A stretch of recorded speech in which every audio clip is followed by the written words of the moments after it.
I am Wayne Dyer, and I am well. In fact, I am perfect health, and by the time this program is over, you'll have a much clearer understanding of what those words really mean. It's just great to be back on public television. I've been doing public television pledge shows since 1998. My children were raised, I have 8 of them, and they were raised on public television. Little Barney things were all over my house for so many years. And of course, I think of public television as one of the great energy systems coming into our homes, and I'm proud to be a part of it, to support it, and to help raise money for it. It's our national treasure, and I'd hate to think of what would ever happen if we lost it. The show is called Wishes Fulfilled. It's based on a book that I have just completed. I spent the last year or so in writing it, researching it, living it, practicing it, and have come to a place in my heart where I know that it's really not so much about what you want in terms of what you manifest. It's who you are.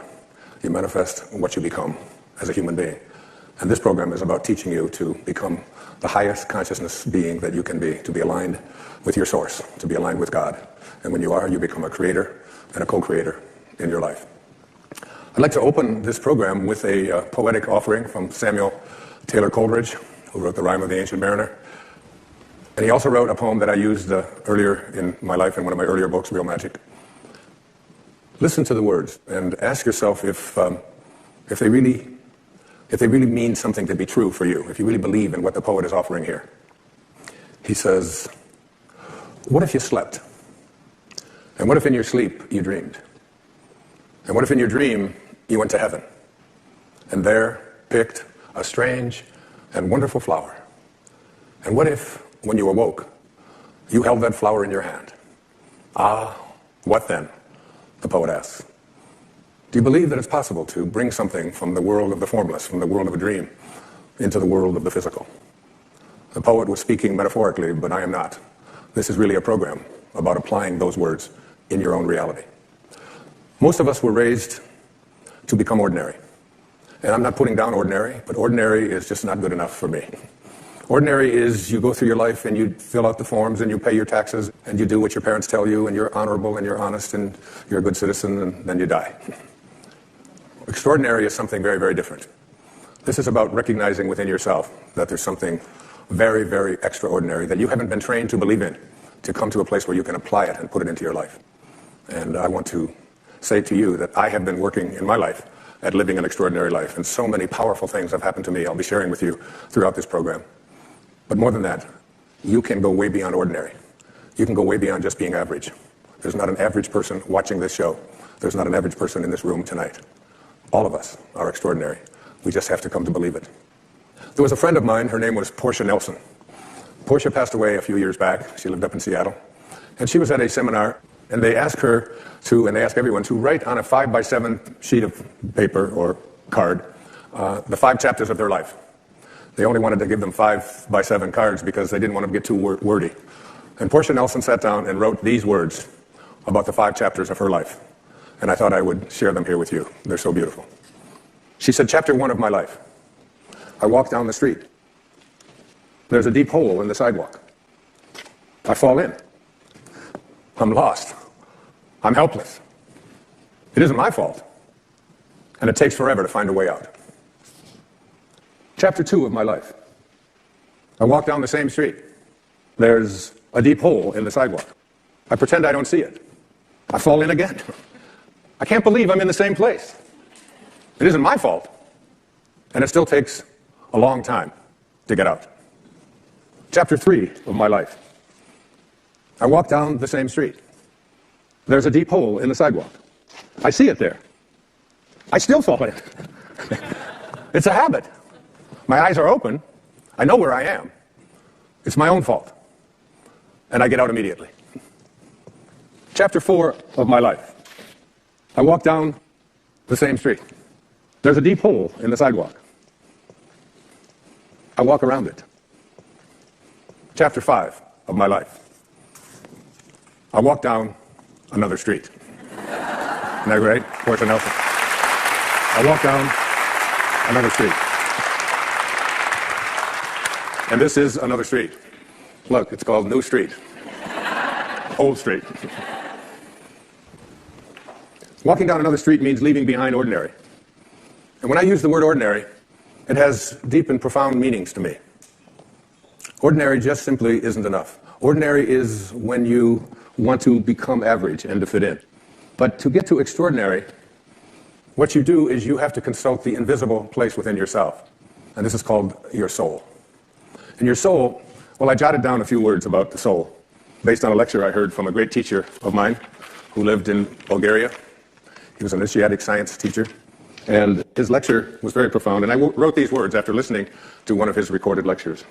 He said, the ideal of the soul, the thing it asks for, is neither knowledge, nor light, nor happiness. The ideal of the soul is space, immensity. The one thing your soul needs is to be free. Free to expand and reach out and to embrace the infinite. Yes, the ideal of the soul is infinity. It is miserable when it is circumscribed and restricted. It is a fragment of the universal soul, which is infinite. That's what I speak about here in this program. The need to move beyond just fitting in. The need to move past being circumscribed. The soul does not like when you get fenced in, when it is told what to do, when it's told it has limitations, when it's told it can't become that. And so many of us go through our life with these enormous limitations that we placed upon ourselves that have been handed to us from the time that we were little boys and little girls. If you look on the screen, you'll see something that is very important and powerful to me. I was swimming not too long ago up in Minneapolis. I went to see my daughter, Tracy, and up and down I would swim the pool, and every time I would look up, I would see this written on the wall.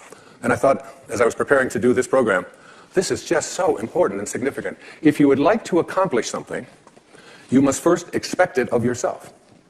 And my question to you is, what do you expect of yourself? Do you expect to be able to perform miracles, to attract into your life the kind of prosperity that you are entitled to? Do you expect that you can manifest the kind of relationships that you would like? In order to be able to have these kinds of expectations for yourself, you have to make a dramatic change, a dramatic shift. You must change what's possible for you and what you believe is possible for you. But the question becomes, who am I? I've been teaching philosophy for 40 years now, either at the high school level or junior high school level or university level, graduate school, and now in stages all over the world and in front of audiences such as this, watching at home and here this evening. Who are you? And what is real? My teacher in India, his name was Nisargadatta Maharaj. He was asked the question, Swami, what is real? Master, what is real? And his response was, that is real, which never changes. So what part of you is real by that definition? Who are you that never changes? So many of us believe that we are our bodies. I don't know about you, but this body that I'm in right now is changing all the time, very fast, as a matter of fact. In fact, I, Wayne Dyer, the I that is I, have been in many, many bodies since I incarnated for this first time here on this planet, right here, 71 years ago. So I was in oh my goodness, look here. What happened to that body? There's another body that I was in, and there's another body. And oh, there's my brother Dave, and there I am on the right, another body. And then I was in, look at that haircut. They did it with garden shears in those days, but I lived in foster home. There I am, look at that hair. Can you believe that? Is that possible? And then I was in this body, and then I was in this body.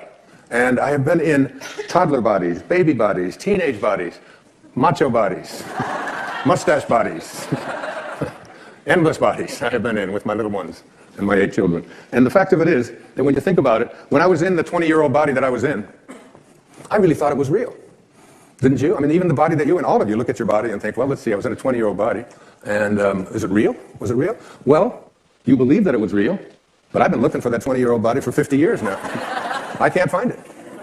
And the fact of it is, the body that you're in right now is not who you are, because it doesn't meet that fundamental definition of what is real. What is real is what never changes. The fact is that who you are keeps occupying new bodies every single moment that you are here on this planet. There was a great poet. Her name was Emily Dickinson. I feel like she must have been a sister, a soulmate of mine. She once had a poem, she said, holding up a handful of dust, she would reach down and say, this quiet dust was gentlemen and ladies and lads and girls, was laughter and ability and sighing and frocks and curls. This passive place, a summer's nimble mansion where bloom and bees fulfilled their oriental circuit, then ceased, like these. That's who all of us are if we identify ourselves with our body. The fact is that everything in this physical universe doesn't meet the definition of what is real. Who you are is that soul that I spoke about a few moments ago. That soul that says, I want to expand. I want to be free. I want to go to a place where I understand that who I am is birthless, deathless, changeless, and live from that place. Because what this involves fundamentally is reprogramming yourself from the belief system that has been your ego. The part of us that has come to believe that who we are is what we have, and who we are is what we do, and who we are is what other people think of us, like our reputation, and who we are is separate from each other, and most egregiously, who we are is separate from God, from our source. And so we've been raised and taken out into the world and said, go out there and prove who you are by achieving, by accumulating, by getting other people to like you. I wrote a book and did a film not too long ago called The Shift. And thank you.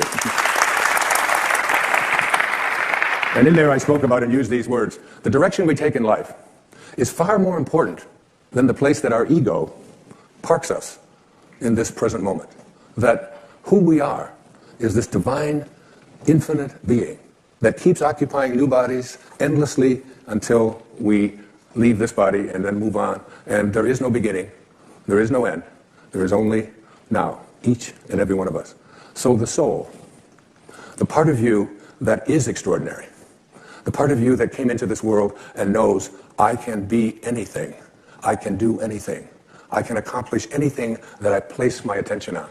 Because if you want to accomplish something, you must first just expect it of yourself. And this means changing around the expectations that you've been conditioned to believe are your dharma, or are your destiny. I am limited.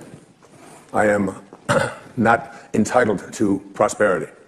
I am unable to deal with my physical ailments. I need something else. I need to take pills in order to do it. I need to have somebody else do it for me. That within each and every one of us, there is this marvelous knowing that is really and truly God ourselves, each and every one of us. Thank you. Thank you so much. You're very kind. You're very kind. Over the years, I've written many books, 37 of them to be exact. What has come to become really clear to me in the last few years of my life is that there really are two selves within each and every one of us. Muktananda called the ego, the part of us that has edged God out, ego, edged God out, the false self. And the false self is this part of us that is not authentic. It is the ego. This false self is the part of us that is always trying to win, trying to own things, trying to prove itself. We send our kids off to school and we tell them, be ahead of everybody else, win, no matter what, and so on. And they have a tendency just to believe that who they are these bodies, even though the body they're in is going to change and you'll never be able to find it again. And then there's within each and every one of us a higher self. And this higher self is really the soul. It's really the spirit. It's really God. But these two selves are sort of constantly they're not at war so much with each other, but there's this battleground that we have within us. I'll give you an example of it in my own life. Somebody on the internet, a guy named Watkins, has put out a list, because there's lists for everything. The 100 most spiritually influential people alive. And they put out this list, 100 people. And they rank from number 1 to 100. And I'm on the list. I'm one of the... Yeah, thank you. Not only am I on the list, but I am, according to this list, and they've got all this criteria on how you get on this list, I am the 3rd most spiritually influential person alive. How about that, huh? So the spiritual part of myself, my soul, the higher place within myself, says to me, this is not relevant. You're not any better than anybody else, just because somebody has put you on a list. In fact, you shouldn't even know about that list. And perhaps the people who are most spiritually influential aren't even on that list, and don't even want to be on that list, because they don't care about those kind of rankings and comparisons and so on. But then there's the ego. Over here, that says, what do you mean number 3? Well, what's going on with that? And who are these people who are more spiritually influential than you? And how are you going to take them down? So there's this sort of constant thing about, it shouldn't make any difference. Who I am is the same as everyone else. We all come from the same place, and we all return back to the same place. But then the ego says, let's see, the two people ahead of me on this list, one of them is Eckhart Tolle, but he had Oprah. And she's only number 8 on the list anyway. So. And he got on there every week, and that's not fair. So, and then there's the Dalai Lama. And I figure Eckhart and I maybe can get together and take the Dalai Lama out of his head. Or maybe I should align with the Dalai Lama. And anyway, the ego is doing this, this number on us. But there's also the part of us that is divine. And this is the place that I'm addressing here in this program. There's a quote from Joel Goldsmith. Joel wrote so many great books. A Parenthesis in Eternity was one of them. And this is what Joel said. He said, then there are those who reach a stage in which they realize the futility of this constant striving and struggling for the things that perish, things which after they are obtained prove to be shadows. It is at this stage that some persons turn from this seeking for things in the outer realm to a seeking for them from God. And that's who you tuned into today on this program. I have left this pursuing things and money and fame and winning and being better than others. It's taken me a while, but it has been a powerful journey. As a matter of fact, I had said to my ex-wife, I said, can you imagine? Did you ever in your wildest dreams, could you ever have imagined that you would be married to the third most spiritually influential person alive? And she said, they didn't call me when they made that list. And she said also, I don't want to upset you, dear, but you're not in my wildest dreams. All right. So moving to this higher place is really understanding that in the second chapter of Wishes Fulfilled, I call it the higher self. And it gets defined very specifically by this great Bulgarian teacher. His name was Omram Mikhail Ivanov. And he was teaching what's called the initiatic sciences. And I have had his teachings show up in my life in a very powerful way. I've studied his writing. I've listened to many of his recorded lectures that took place back in the 50s and 60s and 70s. And I brought a quote of his that I'd like to share with you. Our higher self is perfect, omniscient, and almighty. A fragment of God himself. A pure, transparent, luminous quintessence. I love that. I love great writing like that. And that within each and every one of us, there is a place inside of each and every one of us that is all-knowing, that is almighty, that is actually a fragment of God. He then went on to say, the Creator has planted within every creature a fragment of himself, a spark, a spirit of the same nature of himself. And thanks to this spirit, every creature can become a creator. And this means that instead of always waiting for their needs to be satisfied by some external source, human beings can absolutely work inwardly by means of their own thoughts, their own will, and their own spirit to obtain nourishing, healing elements that they need. This is why he said to all of us, the teaching I bring to you is of the spirit of the Creator and not of matter. A spark that is in each and every one of us. And this spark, I want you to be able to recognize, because that spark, I'd like to see you have it grow. From just a tiny little spark, which means you can hardly see it, to a fragment, to a piece, to a larger chunk, if you will, to a section, so that this spark within you, that you see up here, is growing and growing and growing until it absolutely becomes even more than you imagined. T.S. Eliot, the great American poet, said, we shall not cease from exploration, but at the end of all of our exploring will be to return to the place from which we originated, but to know it for the first time. I paraphrase that, it's off a little. To know it for the first time. I think that T.S. Eliot might have been speaking about death, but I'm not. I think that we can come to know this place from which we originated, the place to which we return, all of us, by allowing this spark to become something bigger than just an occasional thing where you extend an act of kindness someplace, or you have it at the church or at the mosque or at the synagogue on a holy day or a holy observance, that it can become your way of being. There was a great teacher in India. His name was Vivekananda. Vivekananda came to the West as a young teacher, a very profound teacher. And he was asked the question, but how do you do this? How do you access this higher self? How do you make this your reality? And he said these words to his devotees, and I say them to you. He said, in the springtime, Go out and observe the blossoms on the fruit trees. He said, the blossoms vanish of themselves as the fruit grows. And so too will the lower self, the false self, the ego, vanish as the divine grows within you. It's about allowing yourself to recognize you must have this spark because this is what you came from, and this is what you return to. And as this spark becomes a fragment and becomes a section and becomes larger and larger, you reach what I call in Wishes Fulfilled, the third chapter, the highest self. And what is the highest self? This is the one that's going to surprise you a bit. The highest self is the self that you haven't been trained to believe in. You've been trained to believe in your ordinary awareness. Your highest self is where you begin to recognize your connection to your source, to the Tao, to the divine, to God. There were three very important teachings that came to me before I put this program together and before I wrote Wishes Fulfilled. The first was a book by a man named U.S. Anderson, U.L.S. Anderson, passed away in 1986. Very profound teacher. And he wrote a book called 3 Magic Words, which I have had people tell me you must read. So it's fairly heavy reading, but the kind of reading that I love. And there's 12 chapters in the book.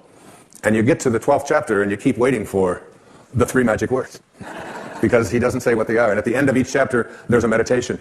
And in this meditation, you practice and put into the awareness within yourself of recognizing the highest place within yourself. And ultimately, at the very end, he said these words. Chapter 12, the very end of it. It's called The Veil Removed. This is the ineffable secret, the ultimate illumination, the key to peace and power. You are God. Those are the 3 magic words. If you will accept this towering truth and dare to stand atop this magnificent pinnacle, universal consciousness will be revealed to you from within. God is there. It is He who peers from behind your eyes, who is your own consciousness, who is your very self. You are not just a part of God, you are altogether God. And God is altogether you.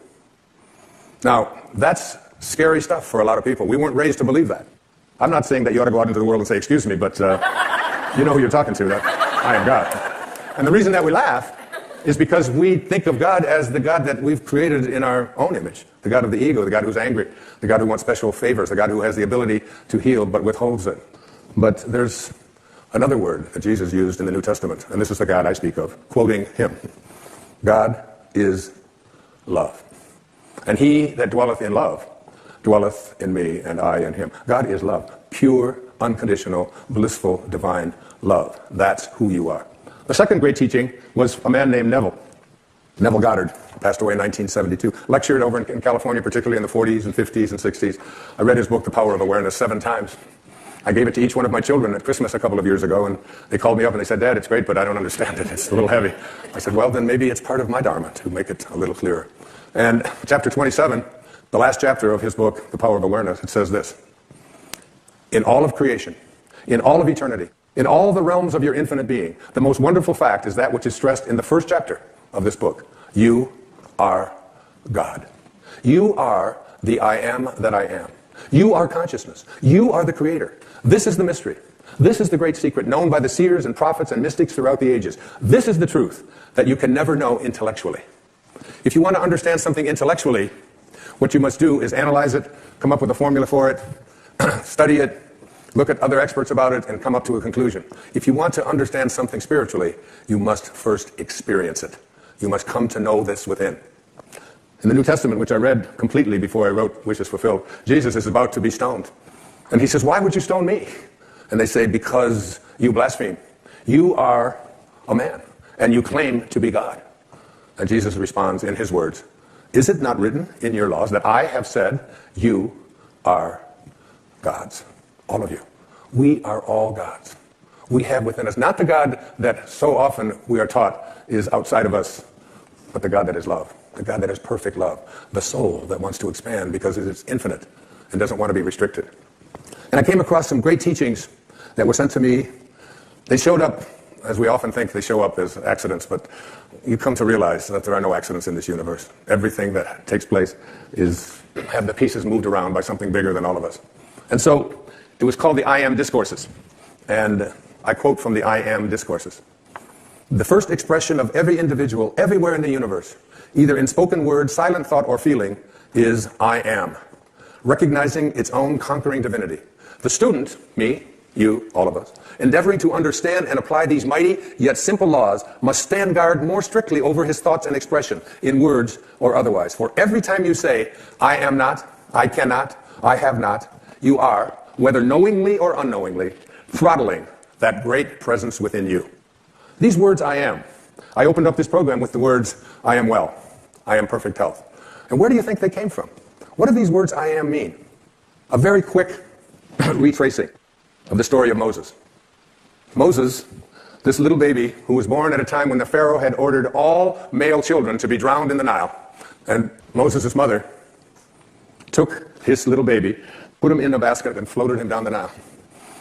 Moses was discovered by the Pharaoh's daughter. The Pharaoh's daughter raised Moses as her own son and the Pharaoh's grandson. But along in his late teen years, he got into a conflict and ended up seeing one of the Israelite slaves being mistreated, and he ended up killing him. So Moses had to take off because he was afraid for his own life. And he went out into the Sinai, and there married Zipporah and had children and was out as a shepherd. And as the Torah tells us, as it says in Exodus, he comes across a burning bush one day that is not being consumed. And the bush speaks to him. And rather than even misquote this even a little, I brought from my hotel room.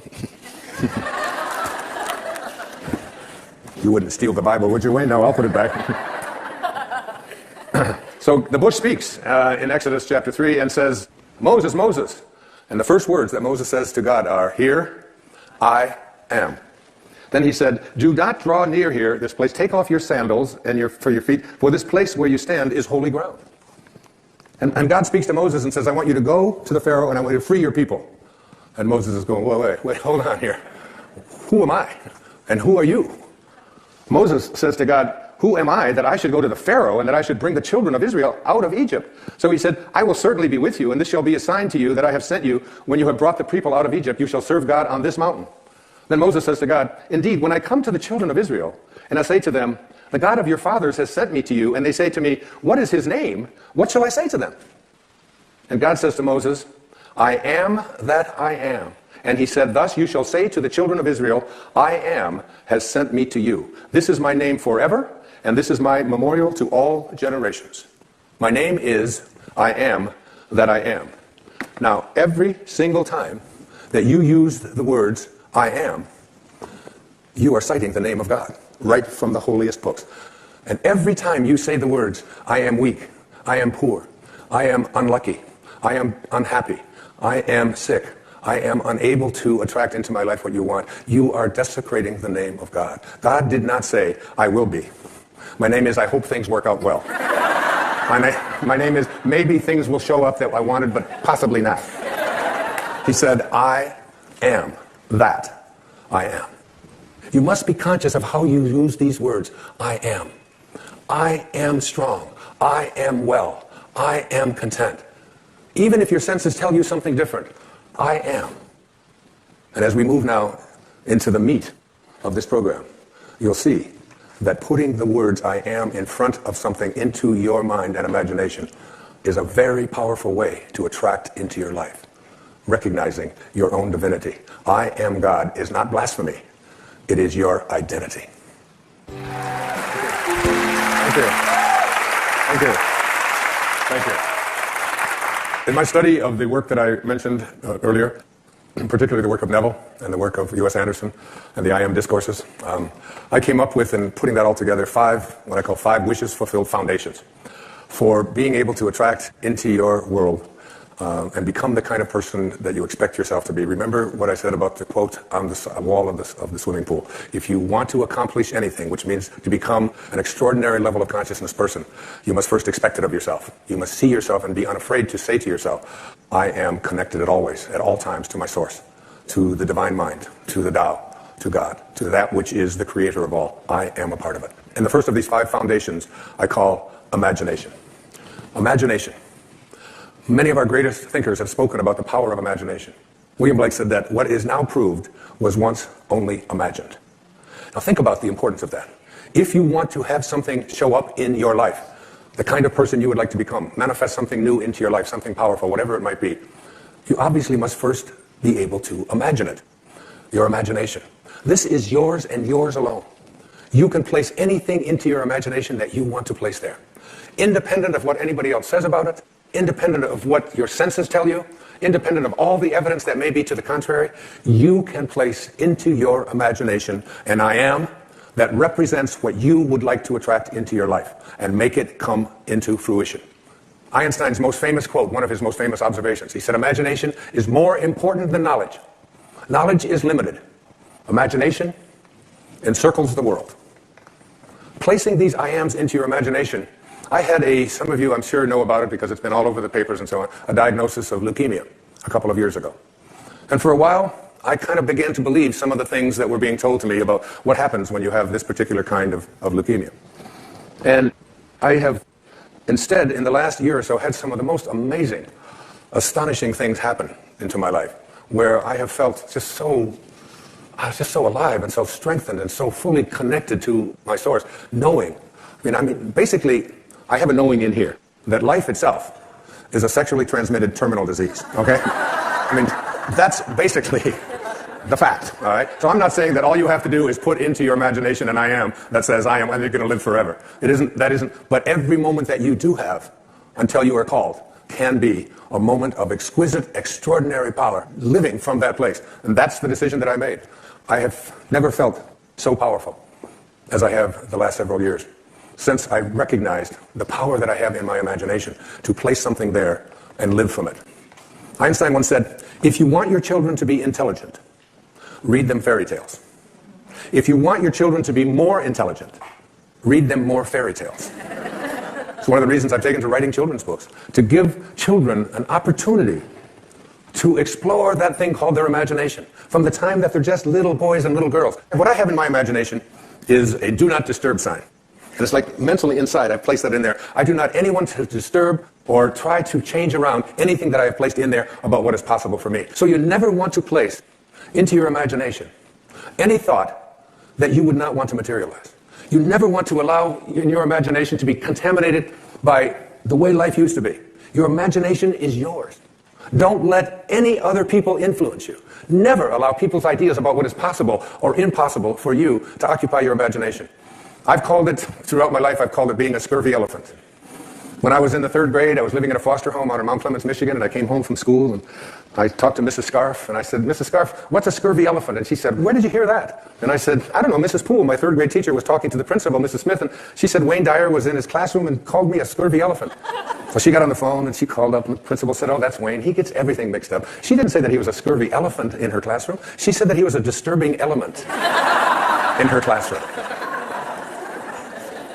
A disturbing element is someone who has in their imagination the possibility that they can do anything, that all things are possible. Again, it's one of those great lines from the New Testament. With God, all things are possible. Now you tell me, what does that leave out?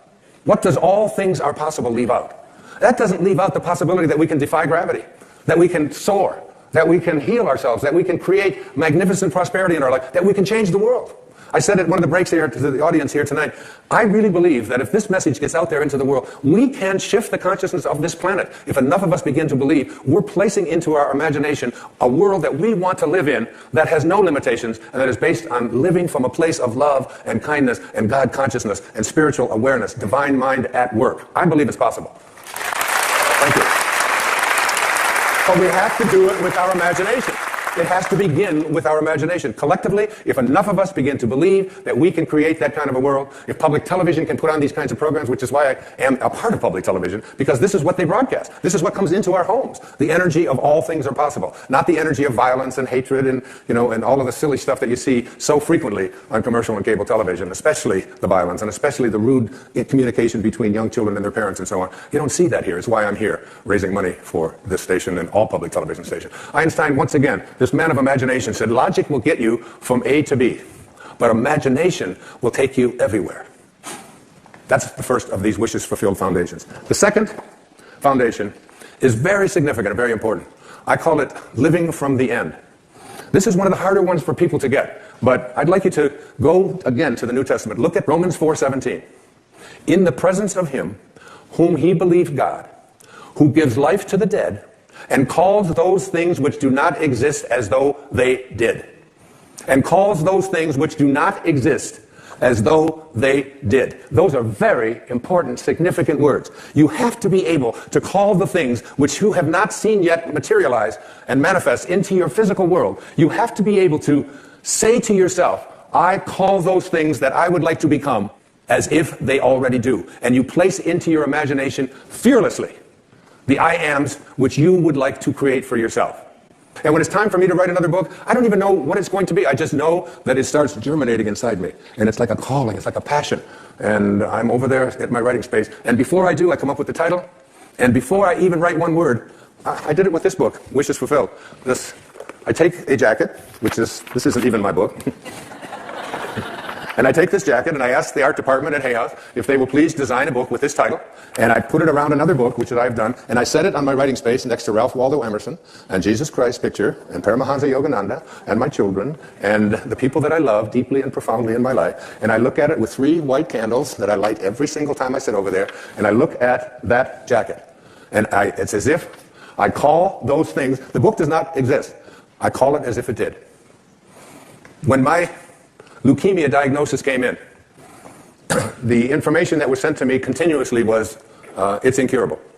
This is something that you can't change. And I would say to my children who would send me this, I would say, I'd really appreciate it if you didn't send me that kind of stuff. And they'd say, what do you mean? Why, Dad? Why wouldn't you want us to send that? It says that right in there. I said, what part of I am well is it that you don't understand? Because I had placed that into my imagination. I have a wonderful quote by the man I've cited before. His name is Neville. And it goes like this. He says, disregard appearances, conditions. In fact, disregard all evidence of your senses. That is what your eyes and ears tell you. That deny the fulfillment of your desire, whatever it is you want to attract into your life. Disregard appearances, conditions, in fact, all evidence of your senses that deny the fulfillment of your desire. Rest in the assumption that you already are what you want to be. For in that determined assumption, you and your infinite being, your extraordinary self, which is what this program is about, are merged in creative unity, and with your infinite being, God, all things are possible. God never fails. And you are a piece of that which never fails. And you are going to move beyond just being a piece, and just being a fragment, and just being a segment, until it becomes your overwhelming knowing that you have within you this divine capacity. You don't need evidence of your senses. I wrote a book a few years back. The title of it, I had to get my publisher because they didn't understand it. They called back, they said, I think you got this wrong. I said, no, it's called You'll See It When You Believe It. Not the other way around. People will say, well, I'll believe it when I see it. It doesn't work that way. You'll see it when inside you have a knowing. And Neville also said, therefore, to incarnate a new and a greater value of yourself, you must assume that you already are what you want to be, and then live by faith in this assumption. Now, this flies in the face of so much of what you've been told, because you have a tendency to believe that what your eyes and ears tell you is reality. But this is what we know by our senses. Just this little tiny fragment. I can't even get, it's like a millionth of a millimeter. And all that is unknown is in the invisible, in the imagination. And most of our attention is focused on, this is my beliefs and my disbeliefs about what is possible and what isn't possible are here. And it's an endless universe. So placing I ams into your imagination is one thing. It's an intellectual act. Living from the end means that you call the things which do not exist as if they did. You begin to say to yourself, you don't have to say it to anyone else, you don't have to write it down, you don't have to get anybody else's approval, you don't have to look on the internet, you don't have to do anything like that. I have had such a magical experience. While I was writing Wishes Fulfilled, I had so many divine things come into my life. I had a man who lives down in Brazil, in Abidjan, named John of God, come into my life in a way that was so profoundly life-changing that it's almost hard for me to find the words to express it. At the same time, I had a woman come into my life, a woman from Bulgaria. This country has just she's here tonight. Her name is Mira Kelly. And she brought with her something off of the internet about a near-death experience, about a woman in Hong Kong whose name is Anita Murjani. She's an author, a Hay House author now. And she's written a book, a powerful book. And I read this story about Anita. And it seems that on the 2nd of February, in the year 2006, this woman was wheeled into a hospital in Hong Kong. She had been sick for 5 years. Her organs had all shut down. Her family was gathered at the emergency room. Her husband, who was here tonight, I'm honored to have met, beautiful man named Danny. And the doctors had told her family and her husband that these were her last hours. She was down to 86 or 88 pounds. Anita emerged from her coma, some 30 hours in a coma. And she has a story to tell that is so compelling. And she's here from Hong Kong to share with you some of the lessons that she learned while she was in this comatose state and what she came back to teach us. She's one of the most beautiful human beings I've ever been privileged to know and honored to support and write a foreword for her book. And she's here with us today, and I'd love you to meet her. Anita Moorjani, please come on.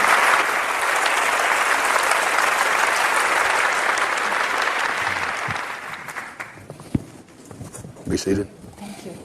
Hi, good evening, everyone.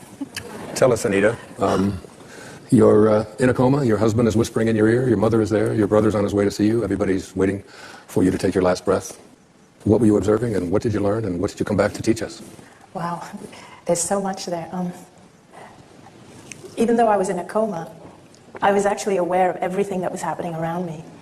I'm sorry, I still get emotional when I think of that state. It was 5 years ago, but I still remember it as if it was yesterday. I was in a coma, but I was aware of everything the doctors were doing. I was aware of my husband. My mother was crying. She was, because the doctors had told them that I only had a few more hours to live. My organs had shut down, and these were my last hours.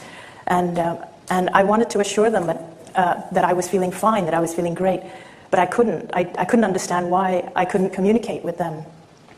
And each time it felt as though I was getting involved in the drama and my emotions were being pulled towards feeling for my mother and my brother. At the same time, it was as though I was being pulled away. And it was as though my energy or my awareness or consciousness was just expanding. And it was just expanding and expanding and just getting bigger and bigger. And it felt as though I could feel what everybody was feeling. I could feel what my husband was feeling, what my mother was feeling, and the doctors as they were running around trying to save my life. And then I became aware of what I can only describe as unconditional love. It was as though I was just surrounded or embraced by this unconditional love. And when I say unconditional, I mean really unconditional. It was like I didn't have to do anything to prove myself or to be anything, or I was loved unconditionally regardless. It was as though even things that I could have perceived to have done wrong in my life, it wasn't as though I was being judged. There was no judgment whatsoever. There was only compassion. It was like compassion, and it was like I understood in that state why I would do whatever I did in life. It was everything I did was out of the limitation of being in a physical body. So you were looking at your body, and you were given a choice, is that right, whether to get back into this sick body? That's right. Or not, and what did you do? I became aware of the presence of my father. He had passed away 10 years before me. Mm-hmm. And I also became aware of my best friend who had passed away 2 years before, and I had missed her desperately because she was like a sister to me. Did you feel, when you were in that near-death experience state, in that coma, watching it, that coming back also meant that you had something to teach everyone? And what was it that you felt you had to teach them? I felt that I had to come back because there was a greater purpose. Because at first, I didn't want to come back into my body because my body was so sick, and there was just so much unconditional love on that side. It's really, really hard to leave. So if anybody has lost anyone, I can completely understand why they would stay there. But also, I seemed to get the message. I seemed to understand that it wasn't my time, and I had a mission. I had a purpose, and I had not yet fulfilled. And I seemed to understand that even in order to fulfill my purpose, I wouldn't have to really go and figure it out, or I wouldn't have to pursue anything. I would just have to go back and live fearlessly and just not be afraid to be myself. And that's all I had to do.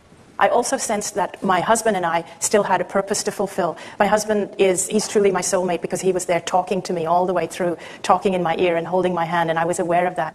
You learned some very important things. Yes. Was it like just about being positive, to be a positive thinker? Was that? No, in fact, being positive is not enough. I used to always be positive because I was a people pleaser. I used to always stay positive because I never wanted to bother anyone or trouble anyone. I learned that more important than being positive is being yourself. I learned that that's actually the most important thing, is to be yourself.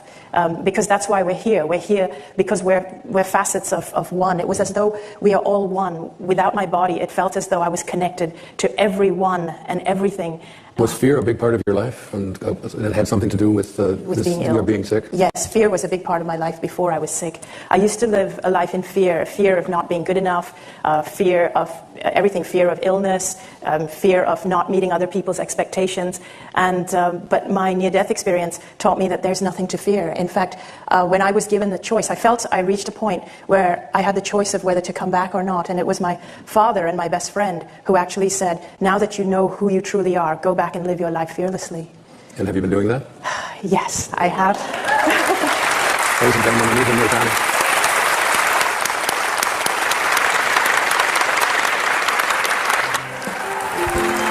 Thank you. Thank you. It gets better and better, honestly. It's hard to top Anita Mirjani's story, but the lessons are very, very profound here. The third Wishes Fulfilled Foundation is called Assume the Feeling of the Wish Fulfilled. Assume the feeling of the wish fulfilled. So here's where we are. We have used our imagination. We have placed something into our imagination as an I am, which is the name of God. I am strong. I am healthy. I am kind. I am prosperous. I am getting the job that I'm applying for. I am whatever it might be. I am. And then you have practiced calling it as if that which does not exist as though it did. And then you move now from the world of the intellect, because understanding something intellectually is very different than understanding something spiritually.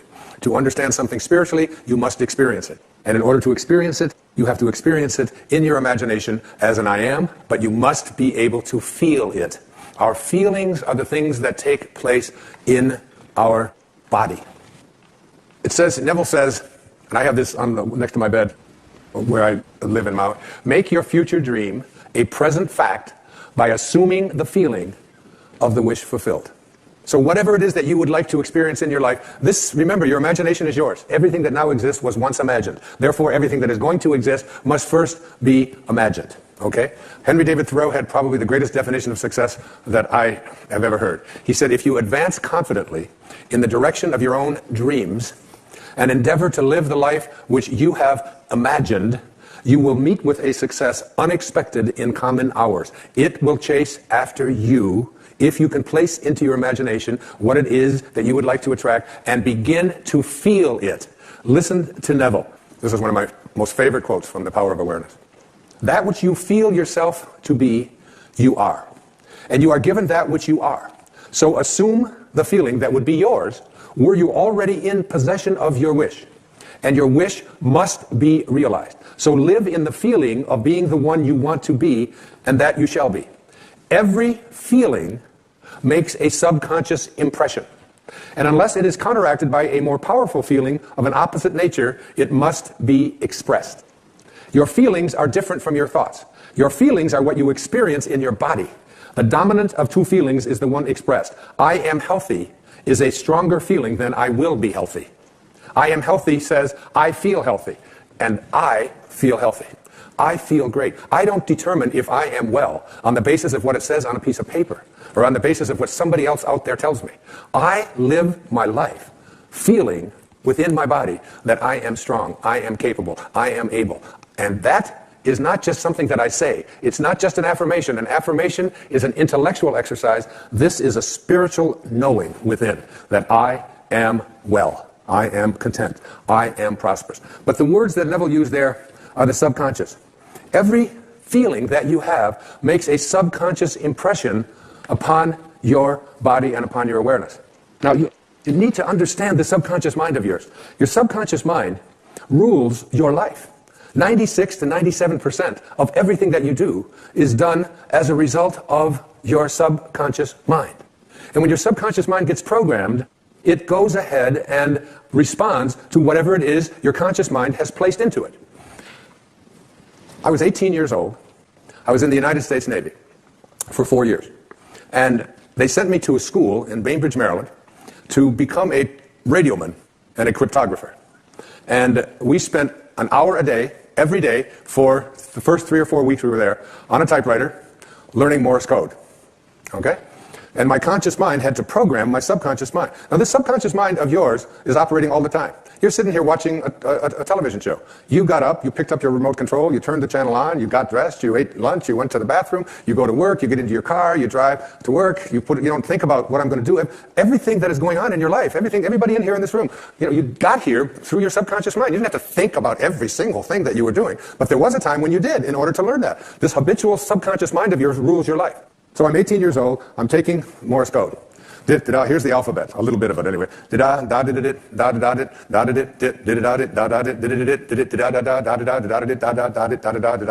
That's A through P. Check it out. That's 53 years ago. And my subconscious mind is still keeping track of the da-da-da-da-da-da-da-da-da-da.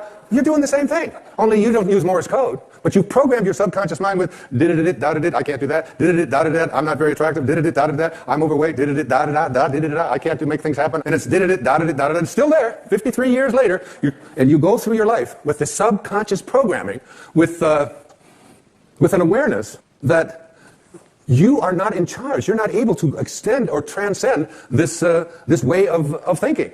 This subconscious mind of yours is most impacted by your feelings. A change of feeling is a change of destiny. A change of feeling is a change of destiny. Write it down. Stick it on the wall next to your bed. If you came in from where I sleep, you would see that. I look at that all the time. I want to practice putting into my subconscious mind the assumption of the feeling of what it is that I would like to attract into my life as if it already existed, and to feel it, not just to think it, but to feel it. Neville's law of assumption says this: if this assumption about what you would like to become is persisted in until it becomes your dominant feeling, the attainment of your ideal is absolutely inevitable. You must first assume the feeling aspects of your life. So you have to say to yourself, what does it feel like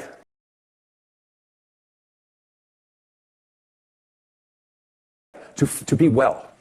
And I had to remind myself of that when I had this leukemia diagnosis.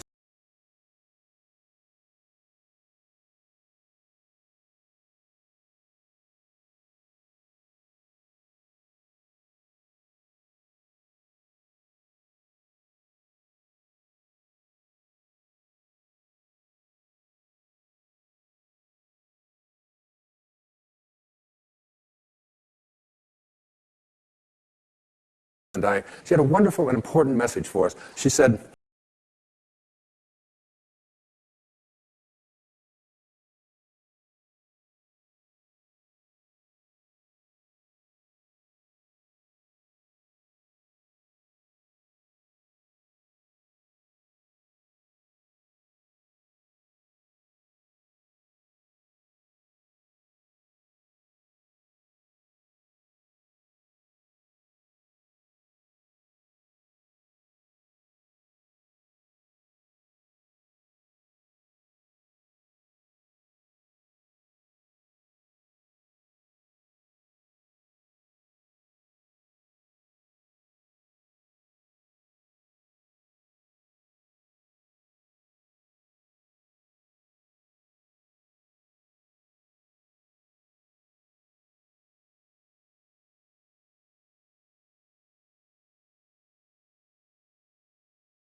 God is love.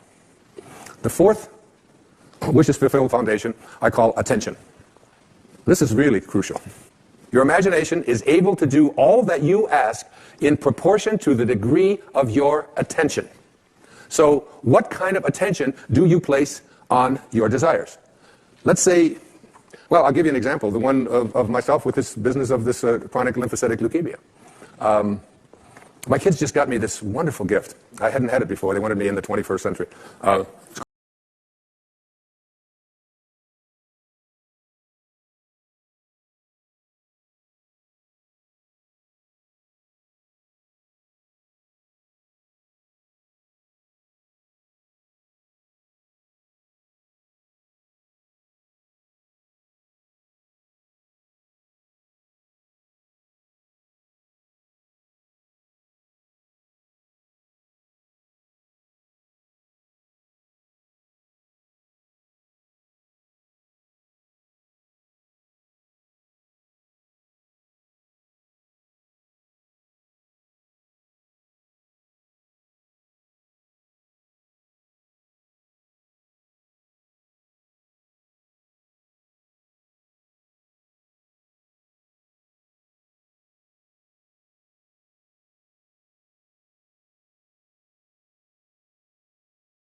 then your subconscious mind, which is impersonal. And remember, it can't make a distinction between what it is that you are feeling as a result of what you place into your mind or what is actually happening in your life. It doesn't distinguish one from the other. It's totally impersonal. It's just open to suggestion. And here you are suggesting to your subconscious mind, which will, when you awaken, you will align with the universal subconscious mind, the one mind. There's millions of people out there in the world. There's millions of you watching this program. And you can see the difference between each and every one of you on the basis of your appearances. But there's only one mind. That's what the great spiritual texts all teach us. So now, if you program your subconscious mind to tell yourself to go over all the things you don't want, all the things you don't like, all the things that shouldn't have happened, all the ways that you were mistreated, all about how terrible the economy is, and we live in a fear-based world. You want to shift away from that kind of consciousness and use the last 5 minutes of your day to program your subconscious mind with what you have placed into your imagination with your I ams. I am well. I say it to myself every night, especially when I get into that state, that weird state where you're sort of half awake and you're half asleep and you're heading towards that sort of that subconscious place. And I just remember what it says in the book of Job. I don't want my instructions sealed by going over, I am sick, I am poor, I am unhappy. I just say, I am content, I am lucky. When I wake up in the morning, I don't say, oh, good God, morning. It's the reverse. I say, good morning, God. It's like being grateful, rather than being in that place where the things that you don't want are what you have programmed your life to be. I always think of this as, like you have a currency. And if I were to give you currency to go out and purchase what you want, and every place you went, you took this currency that you have to purchase what you want, and you purchase what you don't want, and then when you get home and you wonder why your house and your life is filled with everything that you don't want, it's because you're insane. That's just insanity. It is. I mean, why would you take the currency that you have to buy what you do, that's there for what you do want, and spend it on what you don't want? Well, the currency that you have for attracting into your life what you would like to have are your thoughts and your imagination and your I ams, your God consciousness. Why would you use it to say, I am unable, I am unlucky, I cannot, I will not? You're throttling, that's what it says in the I am discourses, you're throttling that great I am presence that is located within you. And so the last 5 minutes of your day, as you're about to marinate for 8 hours in your subconscious mind with your unconscious state, you want to go into that state. Even if your senses tell you, oh, you're just fooling yourself and so on. You don't want to use your senses and the internet and other people's opinions, what you see, what you hear. You want to let go of all of that and recognize that anything that you want to attract or create for yourself in your life begins with what you have placed in your imagination and have assumed the feeling of that wish fulfilled. And now you're going to practice it. Because getting stuff out of your subconscious mind is a big job. It really is. Most people are just not willing to do what it takes. I still can't get the Morse code out of my subconscious mind. I need to have a major deprogramming thing. There's that exit sign. It's always there. But that's just harmless. What isn't harmless is, placing into your subconscious mind all the things that you're reviewing about what you don't like, about what didn't happen, about who mistreated you, about how sad you are, about how this can't happen. You are a creator. Neville put it this way. He said, the feeling which comes in response to the question, how would I feel were my wish realized, is the feeling which should monopolize and mobilize your attention as you relax into sleep. How would I feel were what it is that I would like to attract and create, and I don't care what it is, whether it's about the condition of your body, the disease state that you're in, the fact that you've been overweight for 3 centuries or 3 decades or whatever it is, the fact that you've been addicted, you ignore it. Even if you're drinking the coffee and doing the drugs and drinking alcohol or eating the sugar and so on, ignore what your senses tell you. Ignore what you see on the scale. Ignore all of that and say, I am sober. I am healthy. I am well-being. I am content. I am happy. I am perfect health. Because ultimately, that's how you will attract it. You have to be able to see the wish fulfilled already in advance and call those things which do not yet exist as though they do. Now, as I get ready to conclude this program of love, there are 2 really significant things. You've gone to sleep. You programmed your subconscious mind, and I want every one of you watching this show, I want you, when you get into bed tonight, just try it tonight. Instead of using these 5 minutes to review what you don't want, review everything that you've placed into your imagination.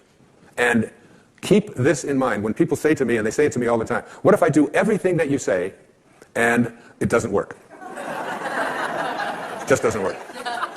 The student should constantly remind yourself, if it doesn't feel natural, it isn't going to work. Okay? Now, I was being interviewed on a national television show by a guy who was about 5'7" and weighed maybe 140 pounds. And he did this long, intensive interview with me. And he said, you mean to tell me that if I do everything that you say, that I can become a linebacker for the New York Giants professional football team, because he lived in New York. And I said, does it feel natural for you to be a linebacker for the New York Giants? Does that feel natural to you? And he said, no, it doesn't. And if it just doesn't feel natural to you, then all of the rest of this is just a waste of your energy. Now, the question isn't whether you're going to become a linebacker on a professional football team, but does it feel natural for you to say, I deserve prosperity? Does it feel natural for you to say, I deserve to be in a state of well-being? I deserve for my body to weigh exactly what I want it to weigh, what it is supposed to weigh? Does it feel natural for you to say, I am beautiful, I am strong, I am capable, I am loved? If it doesn't feel natural, you've got a real problem going with your subconscious mind. You've got a Morse code in there. Did I am fat. Did I am poor. I am unable. You have to start reprogramming your subconscious mind to say, I came from a place of well-being. I came from a place of perfect health. I came from a place of love. And I am well-being. I am wealth. Now, on the other hand, there are some people, like there's a basketball player out there in the NBA. His name is Muggsy Bogues. Muggsy Bogues is about 2'3". Now, he's about 5'7" or 5'8", and he can dunk a basketball. He's 5'7", and he can dunk a basketball. I'm 6'2". I can hardly see the rim. But somehow, for this man who was 5'7", it felt natural for him to be able to elevate his body and grab onto a rim that's 10 feet off of the ground. And it feels natural for him, and he's able to do it. And there are so many examples of people who have accomplished things that they have never had a belief system that it was impossible for them. So for every single one of us, the intention needs to be, it feels natural to me. Even if I don't know how to do it, even if I have no experience with it, even if it's something that everybody else has told me I can't do, you need to be able to say to yourself, yes, I feel natural being happy, being loved, being prosperous, being all the things that I placed into my imagination. The second thing that I'd like to say in conclusion is that I was trying to manifest something into my life. And I did everything, but it still wasn't working. And then I reread the I Am discourses. And one of the things that it says in the I Am discourses that is very, very powerful is that as long as you are having any thoughts of condemnation, criticism, or judgment towards any of God's children, you are throttling the great I Am presence within you that is God. And I realized that my attempt to manifest what I wanted for myself into my life involved some judgment, some criticism, and even some condemnation toward someone who had done things that I felt that person shouldn't have done. And when I let go of the judgment, and I let go of the condemnation, and I let go of the criticism, almost instantly what it was that I was looking to manifest showed up in my life. You can't have any thoughts towards any of God's children that involve criticism, judgment, or condemnation. We are all just doing what we know how to do, and we can't ask any more of anyone.